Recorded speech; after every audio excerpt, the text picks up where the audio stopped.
and put it over here.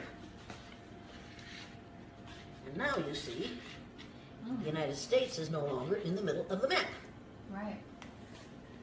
Now, I did this with a major record company in New York City, I think in 1970.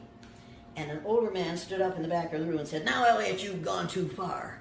I said, "What's your problem?" You can't do that with the map." I said, "Well, actually you can." He said, "No, the United States isn't in the middle of the map anymore."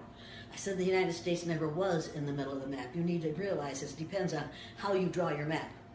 And then I pointed this little fact out to him. South America is actually 9 times larger than Greenland. Even though it doesn't really look like it. No, it is. South America is actually 9 times larger than Greenland. It's crazy. Now, according to your social studies teachers, what is the equator? Halfway between the North Pole and the South Pole on this map would be right about here. Right. And that means that Iowa has a semi-tropical climate. Yeah. Well, you've been in Minnesota in the wintertime. I've been in Iowa too. It's definitely You know that that's a version of the map of the world. That's what this is doing.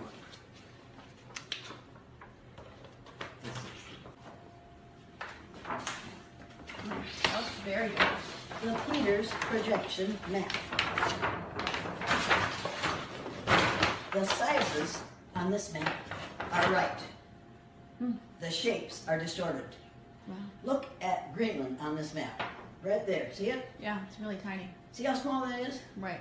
Look at it on the Mercator projection. So why do they do that? I don't understand. Why? Because the Pope commissioned Mercator to make a map that shows the spread of Christianity. So all the countries in which there are predominantly white people are larger than those in the southern part of the world, halfway between the North Pole and South Pole. Mm-hmm. Now, if you have children going to school and they're seeing this map, Right. Ever seen a map that looked like this before? How many of you have ever seen this map? Seen that map? Yeah. Isn't this the map that you use K through 16 in the United States of America? Now, folks, look at this map. According to your social studies teacher, what is the equator? Right An imaginary line where? Yeah.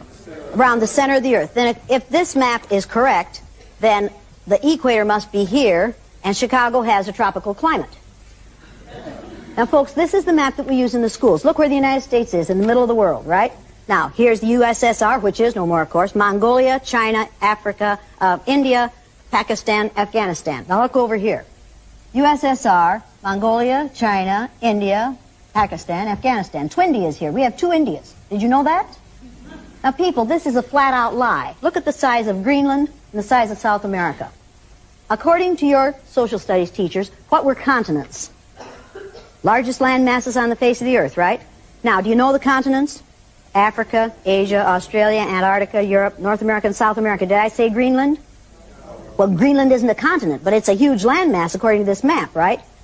The map is a flat-out lie, people. If you read the legend on the map, here it says, in fact, South America is actually 9 times larger than Greenland. Now, look at this map. The equator on this map is down here.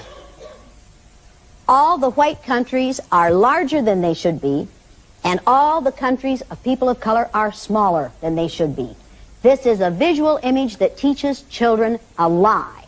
In order to make this map anywhere near accurate, you have to take this over here and put it here like this. Now, well, can somebody hold that? Can you hold that down there, somebody? Are you a somebody? Sally is a somebody. Okay, yeah. Sally's a somebody. There. Now, take a look at the difference. Does that give you a different visual image of the importance of the United States?